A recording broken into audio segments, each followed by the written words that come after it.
In this chapter, we're going to dig just a little bit deeper. I call these building blocks, but I haven't given you my theme for this lesson series yet. And it's already chapter like 6 or so. What's my theme? Creating complex and really cool looking shapes in Adobe Illustrator, working with simpler shapes and combining them together. So going from simple to complex, that's my goal. This chapter, working with shapes, fills, and strokes, we're going to start out working with basic shapes, how we make them. We're going to talk about how we can do it mathematically. Now, I know math, M-A-T-H, is a 4-letter word to a lot of people, but not in Adobe Illustrator. We're going to talk about fills, strokes, actually converting strokes into objects, working with gradients, and even making and modifying and creating our very own patterns. All that and more, working with shapes, fills, and strokes. Let's go. Time for some creation. We haven't really created much yet. Let's do some drawing. What do you say? We're going to work with basic shapes, and we're going to work from blank documents. Start from scratch. So let's go up to the word File in Adobe Illustrator and go down to New. Now, it doesn't really matter when you think about it if all we're doing is practicing and we have no real intent here, what you choose. Now, I'm going to go into Profile Web, though, and choose the default profile for web, which is 960 by 560, and click OK. Why? Because it just looks so good in my drawing viewing area. Anyway, these are the tools that we're going to start with right over here. Don't forget, I've got this double bar over here. You might be in a single, but I do that because of the constraints of my window. And if I click and hold on that, you're going to see all these nice tools. I'm going to go ahead and peel those out of there, tear them off. I like doing that. It gives me a sense of power. Now we have 1, 2, 3, 4, 5, 6 tools in this set. We'll go through them kind of quickly. But there are some things. I mean, this is kind of 101, okay? I mean, basic drawing. To some of you, it might be old hat. So I hope I can maybe give you a couple of keys here to help you out. Shortcut keys, modifiers, actually. Let's do this. Let's start with the rectangle, and we come over here and select it. Now, if you just click on the screen, you'll get the rectangle box, dialog box, and it gives you a default 100 by 100 pixels. You click OK, boom, instant box. Let me get rid of that one. Now that's delete on a Macintosh and the backspace key in Windows. I love these different keys. If I draw, you guys know that. If I draw, basically I can draw a box. Now the modifier keys, Shift key, pretty common, draws a perfectly proportioned square. The Alt key allows me to draw in and out from center. Now that's the Option key on a Mac, Alt key in Windows. And if I hold the Alt or Option key down and the Shift key, see now we're getting complicated, basically I can draw a perfect square out from center. Now if I let go of my mouse first, then you can let go of the modifier keys. Now let's give that a color. Over here is the fill and the stroke. Remember, all objects in a vector program are strokes and fills. And I can come over here to my swatches. I can come up here, doesn't matter. Give it a color so it doesn't just blend in with the background. Now this button down here while we're talking, this button here is a default. If you draw an object and you want the default, you want it to have a stroke and you want it to have a fill, it will give it a white fill with a black stroke. Let's take that back to something else. And we know that if we pick up our Move tool, we can now pick it up, move it, and resize it, rotate it, do just about anything we want in a very basic way. We're still talking basics here. Okay, let me go ahead and get rid of that one. Let me draw another one real quick, say something like that. And let me come over and start drawing another one. Now, let's say, for the sake of argument, that this one is going to work with the one that's already over there. So you could draw it to about where you think it should be, and then you could move it over there and then further play around with it, right? Well, check this out. I've still got it in drawing mode. I call that being live. I still have my finger on my drawing tablet or my pen, and I'm drawing with it. If I hold down the space bar, watch what happens with the space bar. It locks the shape in to whatever you currently have it at, and now I can move it. And if I let go of the space bar, I'm drawing again. So it's not that you can't modify the shape after it's been drawn, but this gives you, well, just a quicker way to do it, I guess. Now you let go of your mouse or drawing tablet first, obviously, and then you can let go of the space bar, and it gives it to you.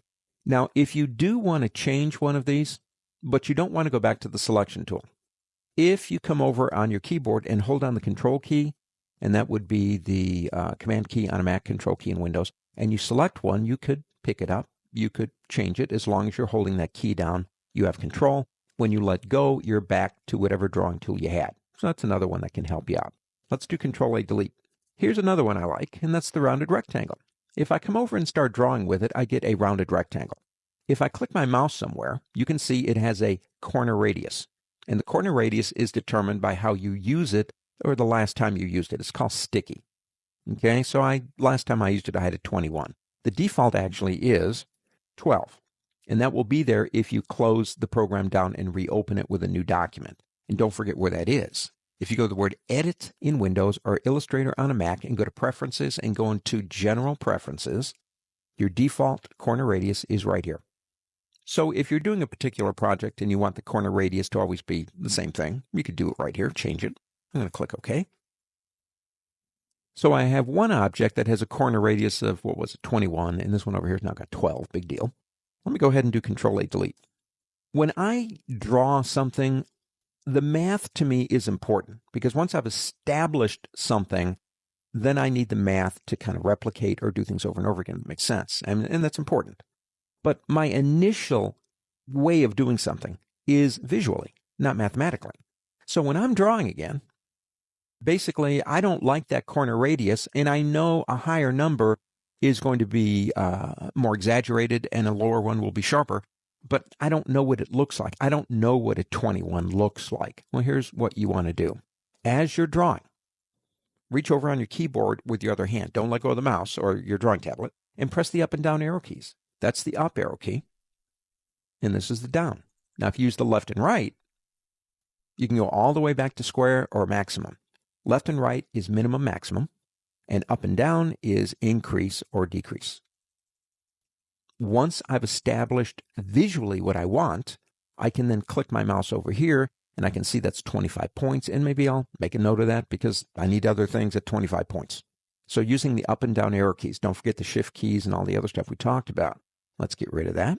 The circle or the ellipse tool is actually rather boring. It draws ellipses.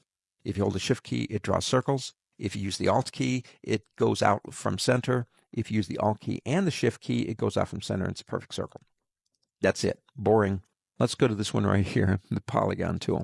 Polygon tool does, by default, 6-sided polygons. Now, if you click your mouse, say over here somewhere, you can see it's got 6 sides, and that's the last thing we drew. You want another one, click OK. Now, we can change the sides there, but we can also do it while we're drawing by pressing the up and down arrow keys. A lot of people say, how do you make a triangle? Well, you start with the polygon and remove sides until you have 3.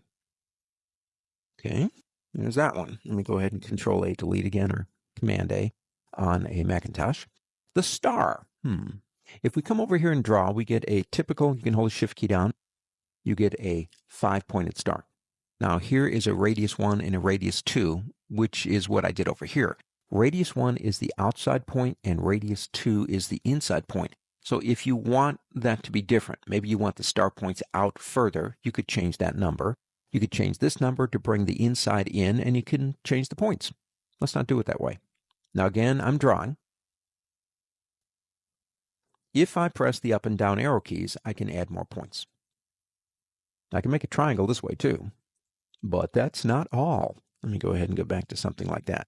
If I hold down the Alt key, it straightens the sides out. That's more of an American flag star. That's not.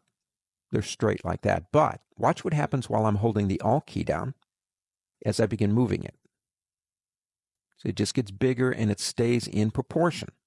Now, instead of holding the Alt key down, or with the Alt key if you want to, hold down the Control key. That's Control and Windows Command on a Mac, and watch what happens. It freezes that inside radius and allows you to change the outside.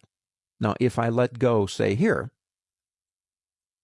I can move it around. If I hold the Control key or the Command key on a Mac again, I can do that again. I can still use things like my up and down arrow keys. And there you go. Now again, it will remember the last thing you drew until you close and reopen Illustrator. Let me go ahead and do a Control-A or Command-A on a Mac. Delete. The last one is, to me, the tool where I say, why did they make this tool? I don't use it a lot. Let me put it that way. You might. It's a flare tool. Actually, I do use it occasionally. But it draws lens flares, which I find ironic on photographs, because all my life as a photographer, I did my best to stamp out lens flares in photographs. And now that I've got programs like Illustrator and Photoshop, I put them back on again.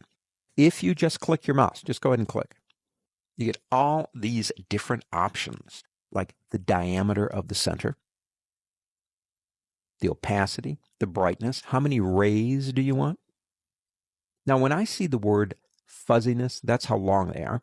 I think the word random. That's not really accurate, but it's close enough. In other words, if I take fuzziness down to 0, they're all going to be the same length. The more fuzziness, the more random they're going to be. You got halo growth and fuzziness, and you've got rings and direction. Let's go ahead and cancel. There's another way you can do these. If you come over somewhere and click and drag, and then move over someplace else and click and drag where you want it to go and then let go, you're kind of controlling, I guess, the process. To me, that almost looks like a solar system. The lens flare tool out of all of them is probably the one I use the least, but I have used it on very small objects, like maybe on a pair of glasses, on a vector drawing of a person. There are reasons I would use it, and I might actually, looking at that, use it for something like a solar system. These are the basic tools so far. So let's go ahead and move on. Okay, I don't know about you guys, but I'm just having a whole lot of fun here. Basic shapes. The next set are right over here. And if I click and hold, you can see these. I am, incidentally, in a blank document, so just go ahead and open up something, a sandbox to draw in. I'm going to tear them off. That gives me power. Let's put them right about here. Now let's recap something just real quick here. I want to mention something. We're working with basic shapes. I mean circles and squares and lines and tigers, oh my. And that's all we're doing. But understand something. Look at sometimes a complex piece of Illustrator artwork. And I'll tell you what, if you break that thing down, there's a good chance it's made up of circles and squares and lines and polygons and stars, all put together to create a complex Illustrator piece of artwork. We are laying a foundation here. And if you're not all that comfortable with these tools, getting comfortable with them is going to help you be a better designer. So let's start with the one on the left, which is a line segment tool. If I come over here and click and drag, I draw a line segment, a straight line. Shortest distance between 2 points is a straight line, and that's exactly what we're doing. If I hold the Shift key down, it's nice and straight, or 45. If I hold the Alt key, I draw out from center. And I can hold Alt, and that's the Option key on a Mac, of course, Alt or Option. And I can hold the Alt or Option key and the Shift key and straight out from center. If I press the space bar, it locks me in. I can move it and then let go of the space bar and draw again. By default, when you create a stroke, unless you've got something else going on, you redefined what stroke is, you're going to get a 1-point black stroke. Well, let's look at this real quick. We're going to get more into strokes later, but hey, right over here it says stroke. If I move this out here, there's the weight. Now check this out. If I click here and say show options, a lot of these palettes have a show option feature, and when you open it up, your whole world expands. Look at all the different options that you have here. Cappings and corners, angles, dashed lines. Well, let's do a dashed line. Let me do this first. Let me draw something a little bit longer. Okay, it is selected. If we come down here and click dash, as you can see, let me unselect that for a second, we have a dashed line. Now, it is by default 12 with nothing else in here, which means it's 12 on and 12 off. Dash blank at 12.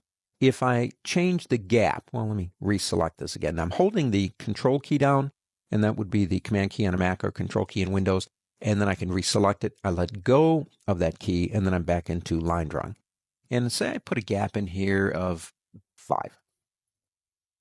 And let me unselect it again so you can see that. So now we have a 12 dash with a 5 gap. You can keep going with this as much as you want to.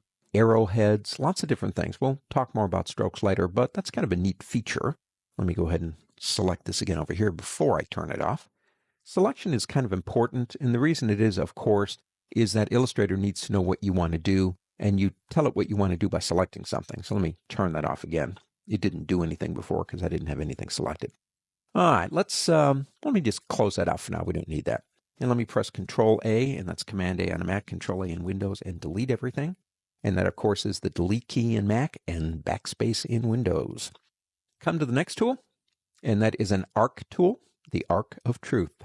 If I click and drag, I am drawing an arc. Now, if I hold the Alt key down, it'll go out from center. Shift key, it tries to hold it in place. This is my impression of a snake at a tennis match. There you go. And those are the jokes, folks. Anyway, you get the idea. You're making an arc. If I just click, I can get my length here. I can make a closed shape as opposed to open. Is the base along horizontal or vertical, X or Y? You can change the convex concavity here. I don't know if concavity is a word, concave. And you can fill it. Now let me do it with the shortcut. You click and you drag. Now, press the up and down arrow keys. Now again, being more of a visual person than a mathematician, I like being able to do that as I draw. I still have it selected in terms of drawing mode. And when I let go, I've created a new arc. Up to you.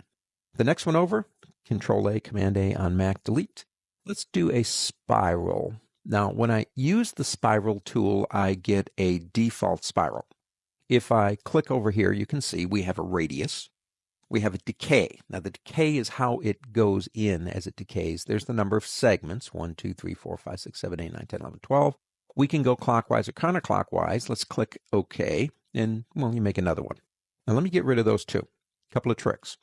As you're drawing, press the up and down arrow keys, and you can either add or subtract segments.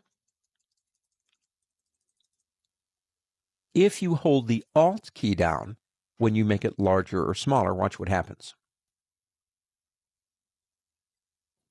It adds or subtracts segments based on just holding the Alt key down and expanding or contracting the size. Kind of like auto mode, if you will. If you hold down the Command key, the Control key in Windows, it's like you've got a pin right in the middle holding that spring in place and you're stretching it out. At least that's kind of the way I look at it. And we can actually go the other way with it and do anything you want. If you then let go of the Command key, you can still work it, but it's a completely different shape. Spiral. Let me go ahead and get rid of that one. The next two have several new modifier keys assigned to them. And if we go to the grid first here, draw something like that. Now here's some of the modifiers.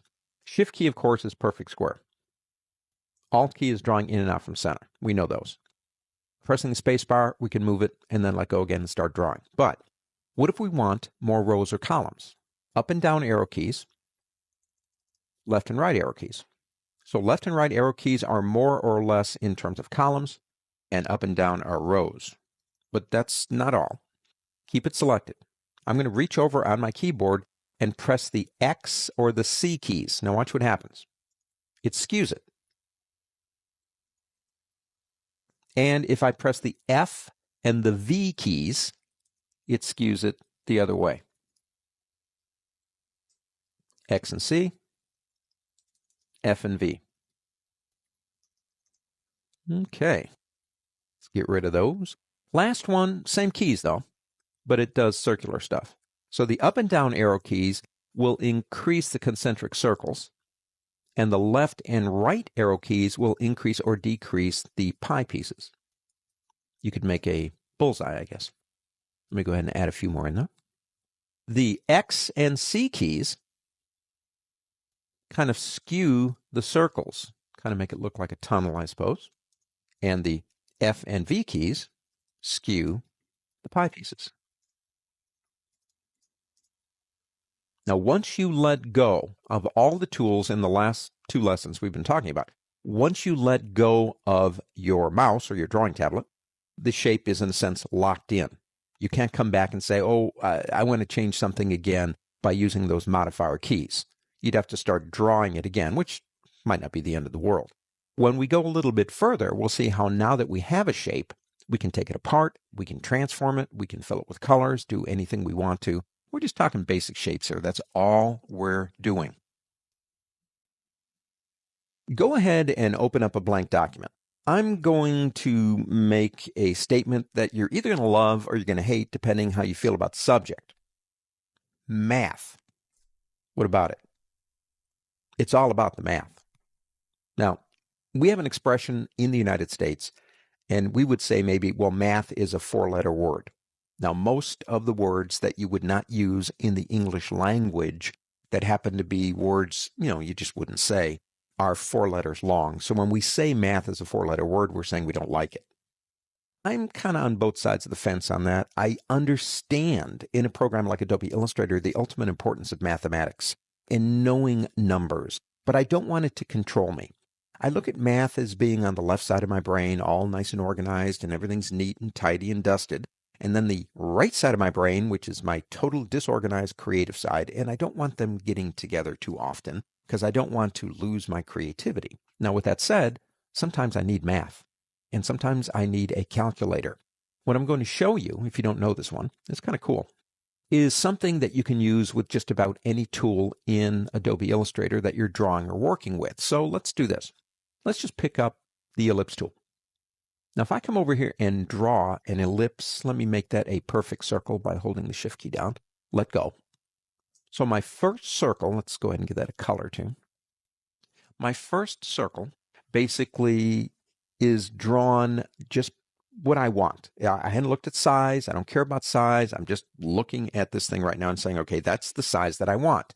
The next thing that I draw, say I need another circle, needs to be maybe, 1.5 times bigger than that one. Now, there are ways we can do that.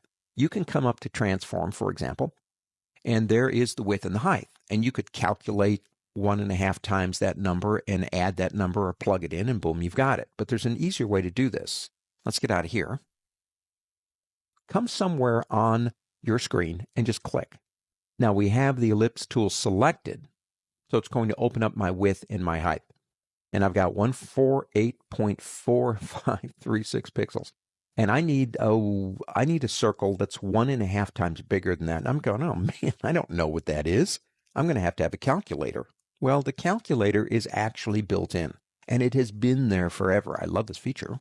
Come over here and click to the right of pixels, and I'm going to type in an asterisk. Now, what's an asterisk in math? Multiply. 1.3. 1.3. I want one 1.3 times bigger than the one I originally drew by just using my eyes. Now, if I come down here and click on height, there's the number, and you can see it. Now, I can do the same thing down here if I want to. I can type in, well, I'll tell you what, on this one, times 1.5. And so we now have a height and a width based on math. I click OK, and, well, there's the copy. I needed it a certain size, but the size was based mathematically on the original one that I drew just by hand. Now, understand, we can add with the plus sign. We can subtract pixels with the negative sign. We can multiply with the asterisk, and we can divide with the slash. Same keys we would use in any mathematical expression on a computer system are built in right over here. All you got to do is click and add them. That's pretty cool, and it will work basically with almost any of the tools that draw in Adobe Illustrator. Don't forget you got your math already there for you. Tell you what, go into your working folder and try to catch my rooster, roosteroutline.ai. Go ahead and open him up in Adobe Illustrator. Now let me give you a short history of the rooster. He didn't begin his life in Adobe Illustrator. He began his life on a piece of paper, my sketch pad, and a pencil. That's all this was. Now, like me, a lot of you probably grew up drawing and doodling. I work in waters and oil colors. I'm not giving that stuff up. I mean, I love my computer, don't get me wrong. I've got drawing tablets and all kinds of crazy things. But I still like to sit down with a sketch pad or do something on oil or watercolor on a canvas. I still like doing that. But how do I get something like this drawing into Adobe Illustrator, not as a photograph scanned, but as a vector? Now, this is something we're going to talk about later. Got a whole chapter for it. It's called Live Trace. If you've not used Live Trace, you are going to love it. It allows you to scan, raster, scan, well, like this rooster. and convert into an object with the click of a button. Something this simple is very easy. That's how we got here. He is a vector object, as you can see. But what we want to do in this particular lesson is just do some basic, simple fills. We want to fill with colors. Right now, he's empty. No fills. And if I turn off the background, which is a locked layer, you can see right through them. Problem with dealing with filling areas, and this is just my technique, but the problem is you've got to select actually by clicking on the actual stroke. You can't click in here. There's nothing there to click on. And I hate it when that happens. So what I usually do, this is what I do, is I select everything, Control A, and that's Command A on a Mac, Control A in Windows, and fill everything with something, like maybe a main color that I want to use, and then work from that point forward, because that way I can click on areas because they have a fill in them. Makes life easier. Let's do this. Let's pick our swatches up and drag it over here for a second and pull this down. And the cool thing is, these are different than what you'll probably see if you're opening up a new document. But since I saved these colors with Rooster, you will have them. And I'm going to just pick something like this, and let's fill all of those areas in. Now that makes it easier to select an area. All I got to do is click right up here. So that gives us our start. The next thing is the toenails down here basically are in a group because they were kind of hard to select. So I thought I'd save some time and put those into a group. We've done groups. Now let's make those a different color, like maybe one of these. All right. Now how about these two areas right here? And let's make those maybe a little bit darker. Now maybe I want to expand out beyond these colors right here, and I want to use colors that are, well, complementary to what I'm doing. Now I doubt if a rooster has complementary colors, but I'm from Wichita, Kansas. That's in the USA. And there is a lot of farmland around Wichita, but I live in the city. I'm kind of a city-fied person. I hear roosters, don't see too many of them, so I'm going to color this guy the way I want to. But I need more complementary colors. I'll tell you what, why don't you do this? Go over to the color guide, and let me see if I can pull that over here so we can see this one too. Let me make that a little bit bigger. And let's move that over just a little bit like this. It's giving me complementary colors based on the color I have down here. Helps me out. Now I want to get these areas under here, like this one. I'm going to hold my Shift key down and click. Now watch something that's important. When you Shift click, don't Shift click until you see the arrow. Otherwise, you won't be selecting it. Okay, I've got those areas selected. Let's make those one of my complementaries up here. Make them a little bit darker, something like that. Now, I made a mistake. I wanted to colorize this area up here the same color as this down here, but I forgot which one of these I clicked on up here, and so I'm going to do something else. I'm going to select this area right here.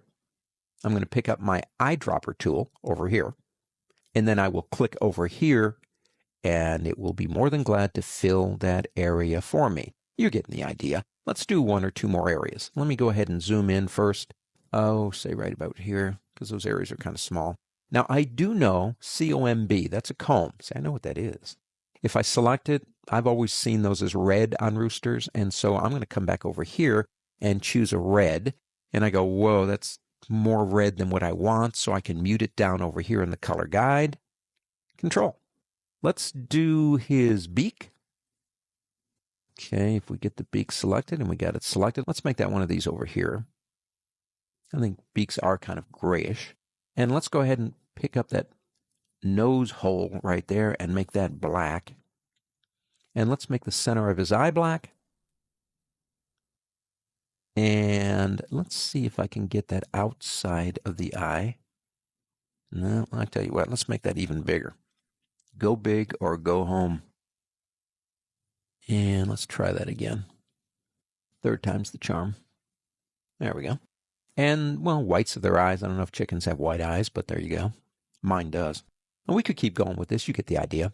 When you're working with filling something in, if when you're trying to fill it in, basically it's not filled in with anything, it becomes difficult to actually get in there and make those selections.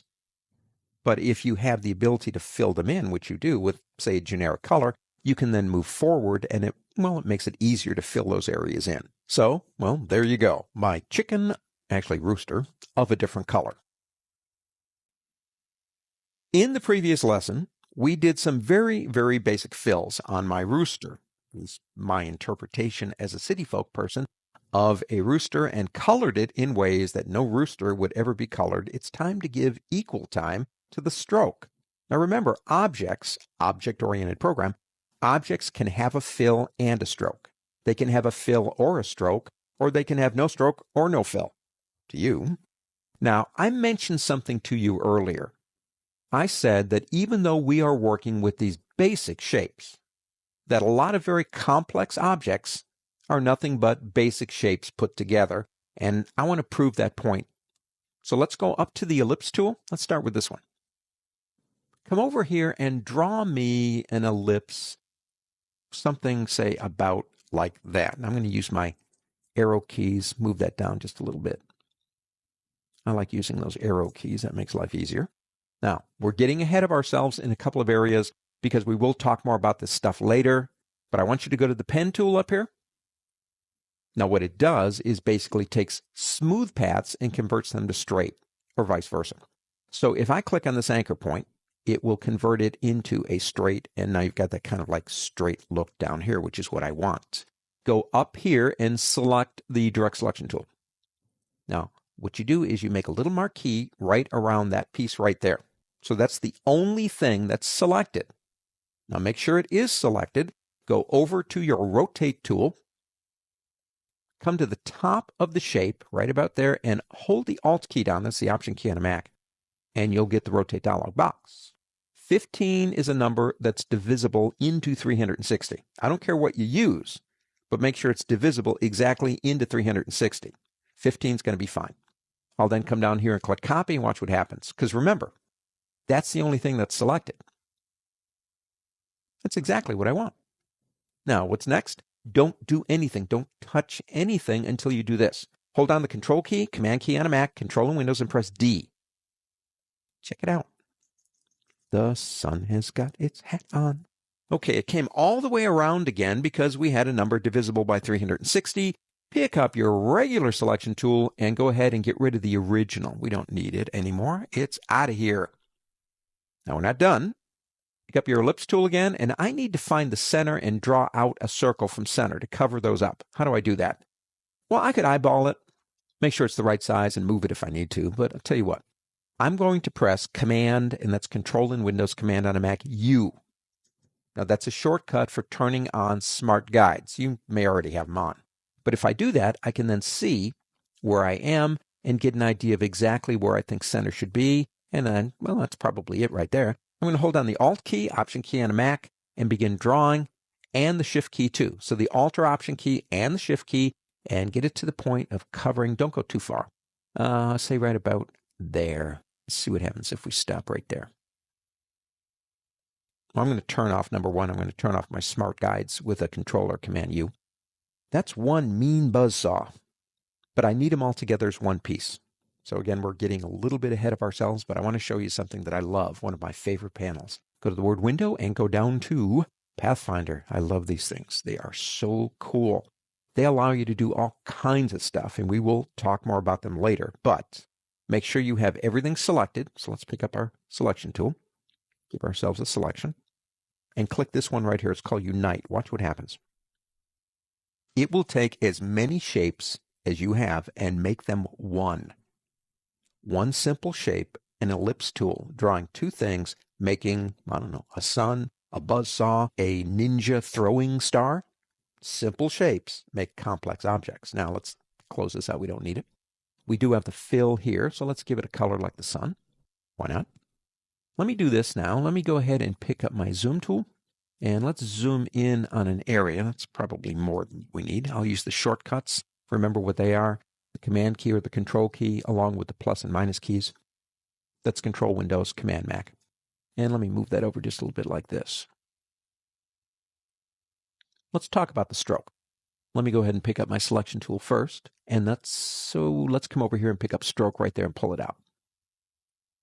Now all I got is weight. I want more than that. A lot of these panels over here have hidden features. And if you click here and say Show Options, well, there you go. Now, we don't have an open shape. That's what capping is, like at the beginning or end of a open stroke. We do have corners. That's these. And if I come over here and say smooth the corners, now watch. It's called a round. See how it rounded out the corners as opposed to making them pointy? And we also have another one here that kind of flattens them out. Makes them a little bit flatter on the edges. I think I'm going to go back to rounded. I kind of like those. Gives it a softer look. We have the align stroke option here. Now to show you that, let me make this even bigger. Now you can see that little line right there, which represents the actual stroke itself, which is being wrapped with a weight of 1 point on either side. So that's a half a point on either side. Let's make that a little bit bigger by clicking there so you can see that. Okay, that helps out just a little bit. Well, actually, let's just do 2. Aligning the stroke on either side. Aligning the stroke so all the stroke goes on the inside and aligning it so it's all on the outside. It's up to you. Now, we played with this a little bit earlier on dash lines. If you want a sun with dash lines, go ahead and go for it. Let me go ahead and double click on the zoom tool to get us down to a more acceptable size. Now, let me pick up, say this right here, and draw a line segment. If I hold the shift key, it's nice and straight. So yes, if you want a dashed line, you can do that. This is the dash in the gap, and you can have up to 3 complete sets of dashes and gaps. Make it look like Morse code if you want to. We do have arrowheads if you want to use those. And if we do an arrowhead, as you can see, we then have a scaling option here for the width and the height of that particular arrowhead. We can also say, place the arrowhead either at the very end of the anchor point or the center. Just like that, up to you. And you do have a profile here to change the way the stroke looks. But let me show you something else real quick. Let's take that off dash line for a second. Come over here and pick up this tool right here, which is the width tool. Now the width tool, when you select an object like this, you can basically start doing this kind of stuff to it. Make it into a spear, the spear of destiny, changing the width. These down here then become the profile, which you can see up here too. That's a custom one. You can change it to something else if you want to. But if you draw your own, it becomes custom, if you will. And you can change the width. Now that's not new. It's relatively new. It used to be a stroke was a stroke was a stroke. You know, it had a thickness and that was it. With these new tools like variable width, we can create things like stems on a plant, all kinds of different ways we can utilize it just using the stroke. What we used to do before is actually make an object and fill it and then use the curved path to simulate what the stroke would have been. We don't have to do that anymore. So strokes and fills, we did fills in the previous lesson, control what an object is in Adobe Illustrator. That's not all, but those are just the basics. Okay, let's go ahead and start out by creating a new document again. I'm going to use the shortcut, and that's Control in Windows, Command on a Mac, N. Get you there faster. And I am going to use my tried and true web standard 960 by 560. And again, you could use anything you want, doesn't matter. We're just playing around. Pick up your star tool right here and draw me a star. And don't forget we can use our up and down arrow keys, you know, whatever we want to do here. And let's stop right about there before we get in trouble.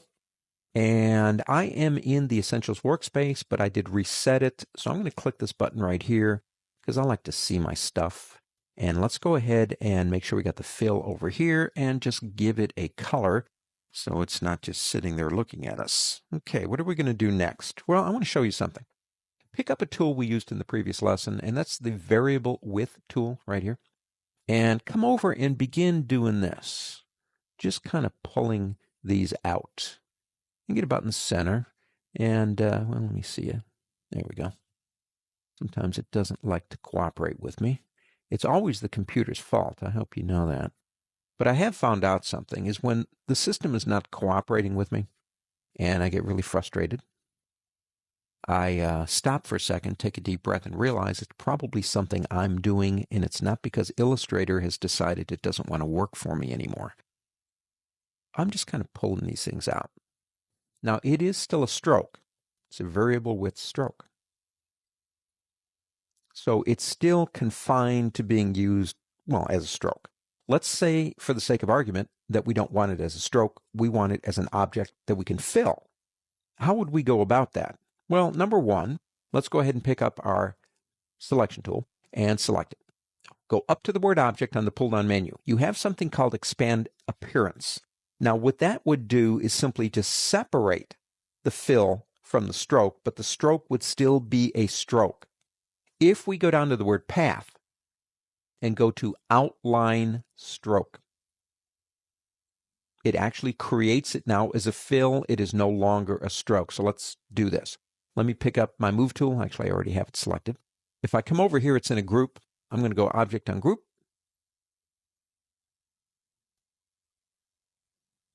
And there's the original, and here is this. Now, just to prove a point, if I come over here and select it, notice the stroke, it says there's no stroke. Well, that's no longer a stroke, that's fill. I can come over here and give it a color. I can then go to stroke and give it a stroke.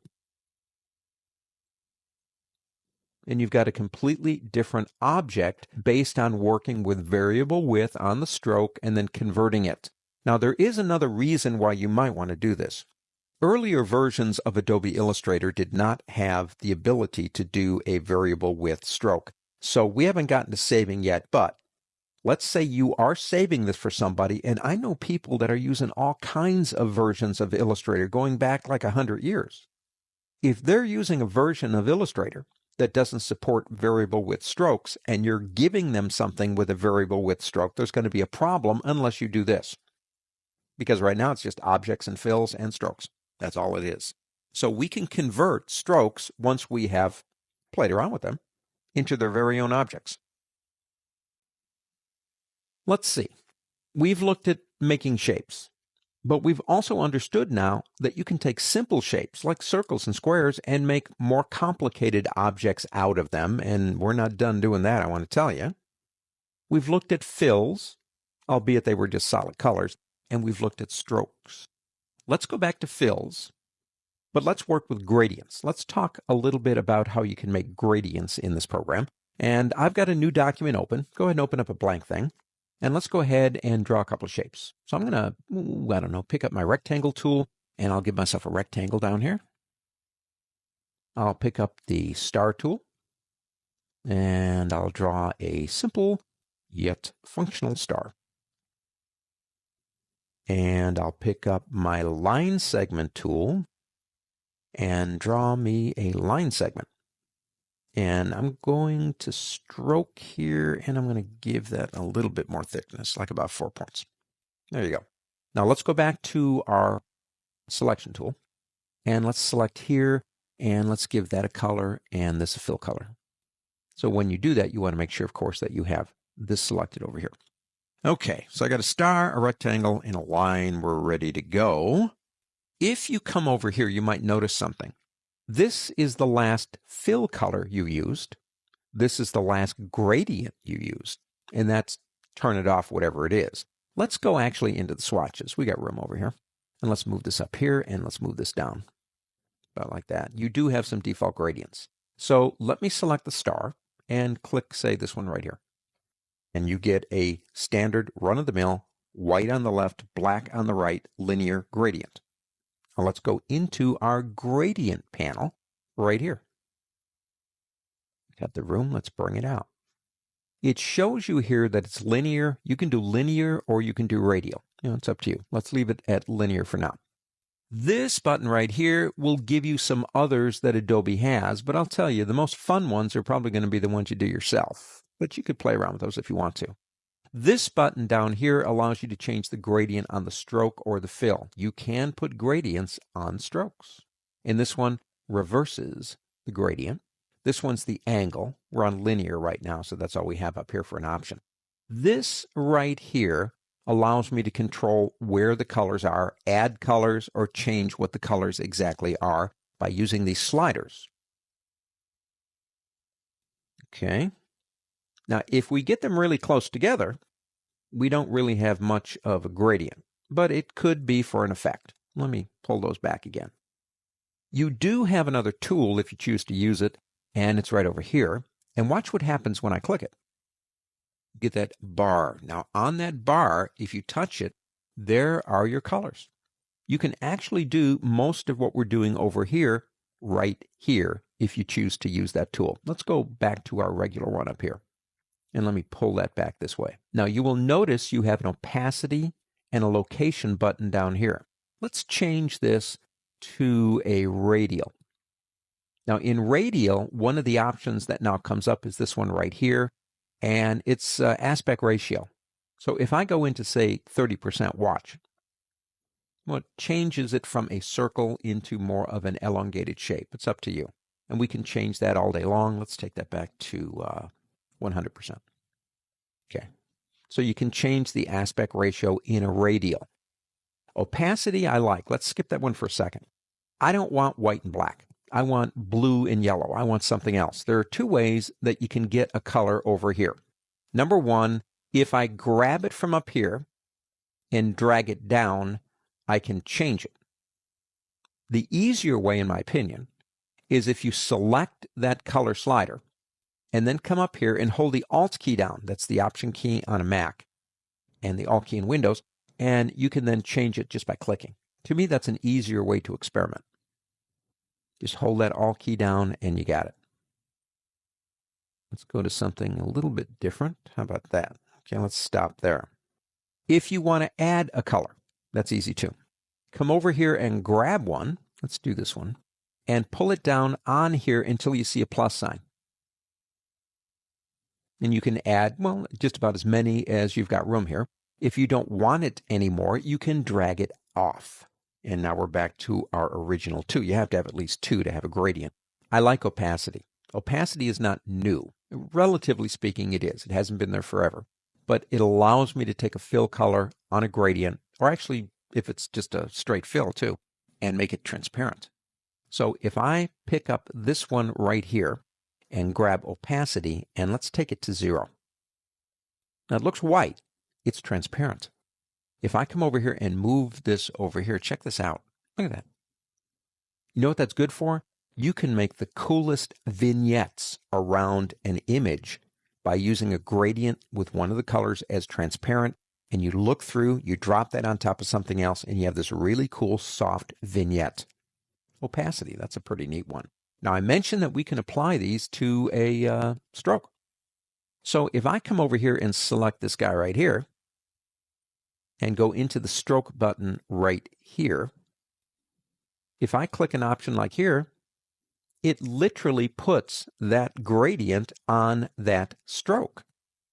You can have a lot of fun with gradients. They're not just about mixing one color into another. To me, with the opacity setting that we have now, changes everything about gradients. Where I used to go into Photoshop to create my vignettes for images, I can now do a lot of that work in Adobe Illustrator with Vector because of the ability to change opacity. So we're just getting started with gradients. We're just playing around here.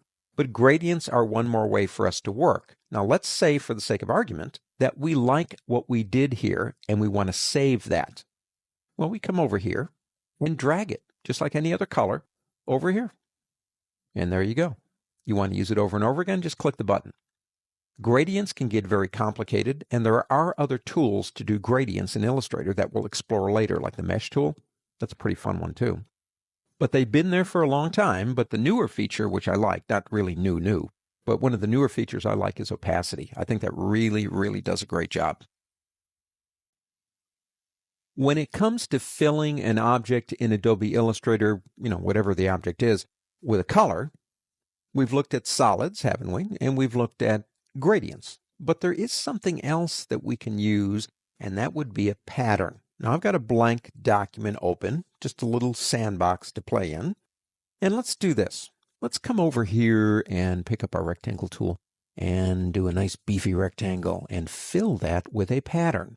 If we move our swatches over and pull that down, we actually have 2 defaults. You got this one right here, That's kind of cool. And you've got this one right here, but I would like more. Now we're going to make one. They're actually pretty easy to make. But are there more that I can experiment with? And the answer is yes. If you click this button here for your libraries and go down to Pattern, you've got Basic Graphics, Decorative, and Nature. If we go into, say, Basics, we have dots, lines, and textures. Let's look at textures, see what we got. There are quite a few.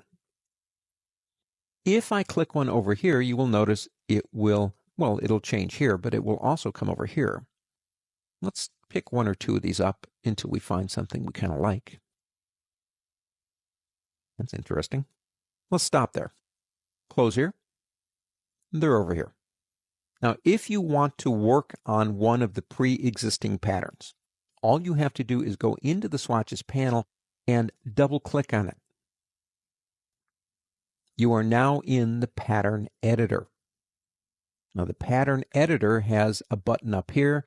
It says concentric circles. That's the name of this one. You can get out by clicking here. You can save it as a copy. You can change it and save it here, or you can cancel. Now, let's look at our options. The name, if you want to give it a new name, like Andy's concentric circles, whatever. You have a tile type here, grid, brick by row. This is, to me, the most predictable one I like to use is basically just grid. So let's leave that alone. Now, what you're looking at over here is important. The stuff, if you will, that's inside of that blue line represents the actual pattern. What's going on out here represents what it looks like when that brick is built and repeated. That's how patterns work. You can dim the copies, turn that back off, and see the pattern again. We can change the width and or the height of that box if we want to try that. We can try sizing the tile to the art. If there is an overlap between the pattern and the bricks as they move down, do you want the overlap going from the top to the bottom, left to right, and from the top to the bottom, up and down, or vice versa? You can show a different set of copies. Let's put that back at 5 by 5. That's fine. And we already looked at dimming. Show the tile edge and show the swatch bounds. Now, in this case, I want to see what would happen if I change the size of the box. Remember, this is where the pattern is. If I come in here, we're at 57.6006. Let's change that to 75. Now, see what it begins doing? Because the pattern actually ends right here. By making the brick bigger, we're forcing the pattern to repeat itself and create these columns, which maybe I like that. Now, if I go in the height and do the same thing, well, that's the pattern now. Let's say we like that. Come over here and say save a copy. We'll call it wonky. Click OK. And there it is right there. It's been added to my swatches panel. Now, you can work on pre-existing ones, and that's okay. But how about doing our own? So let's get out of here by clicking this button right here. Now we're back into Adobe Illustrator, and let's get rid of this. Pick up your, I'll tell you what, pick up your star tool. I'm going to draw a little tiny star right about there. I think I'm going to do this too. So much easier if you blow the screen up and work. Now, it's got whatever the pattern is in it. We'll worry about that in a minute. Pick up the star tool again, and I'm just going to do a couple of stars. This is my pattern, if you will. And let me move those around a little bit. And let me select this one, give it a color. I'm just going to do fill colors on these.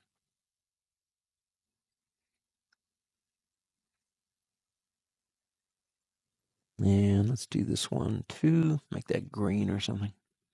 How about that? I like it. Now let's get back down to a living size. Pick up your selection tool and select all those pieces.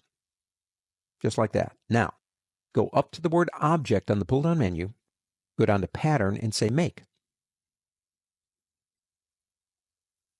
Now it's been added automatically over here. Let's click OK. And it's showing us now what it would do if we use the standard pattern. Let's actually call it something like stars. We can make the box bigger if we want to. We can change it around. If you want to turn this off for a second, you see what the pattern is going to look like. Actually, it looks pretty neat, but remember what's happening here. All you're doing is repeating a brick that's got stars on it. But if we come over and say click right on the red one, I still have the ability to change things. Anything I want to do to make that pattern. Now I like it, I'm done. Well, let's go ahead and get rid of these. We don't need them anymore. Pick up, well, the star. Fill it with our pattern. You want to make a change? Double click on it and go through the process again.